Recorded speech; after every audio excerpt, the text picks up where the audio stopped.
The central issue has been one of freedom, and you are deftly sidestepping the reality that in the Iranian domestic political context, there has been repression, there has been house arrest, or worse, for those who are opposition voices. And the reality is the Iranian government is closer to the government of Gadhafi when it comes to civil rights than it is to the notion of tolerant democracy that I think you and I would hope, could agree on. Well, no, I don't think that liberal democracy in the United States is as free as you say, because I know of people, Muslims, who are under a great deal of pressure coming from the FBI, and it's not very easy to be a Muslim in the United States, believe me. But with regards to Iran and Gadhafi, no, definitely there's a great gap. And if you look at Iranian newspapers, and if you read Iranian news and websites in the country, you'll see that there's a huge amount of diversity.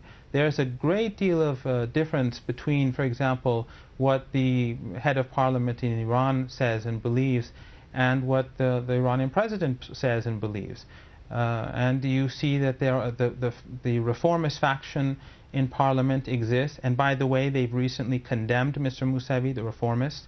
And then among the principalists, the majority faction in parliament, you see different factions,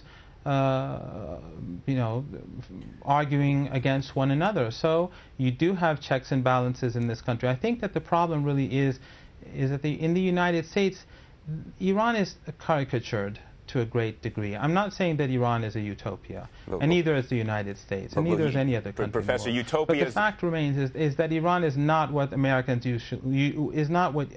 usually told. Look, utopia is not the standard we judge others by, nor ourselves for that matter. But the reality is there's no freedom of speech, no freedom to congregate, to assemble, to protest in Iran, and those are basic freedoms that the people from Libya to Egypt are protesting and revolting to acquire, and that is what is so remarkable about what we're seeing. But let me switch gears for a second, since you raised the issue of foreign policy. Well, why don't you have some of the speeches?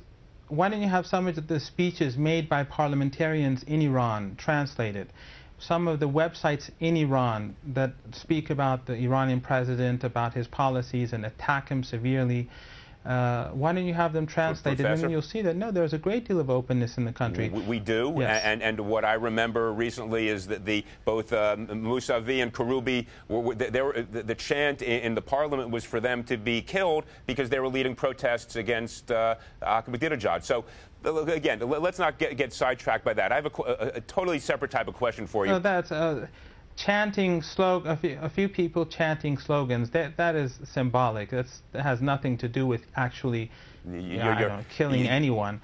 I think that the fact is that Mr. Mousavi and Mr. Karoubi are seen by the vast majority of people to have gone way too far, to have caused riots, to have effectively accepted the backing of the United States, terrorist organizations like the Mujahideen al-Khalq, monarchists.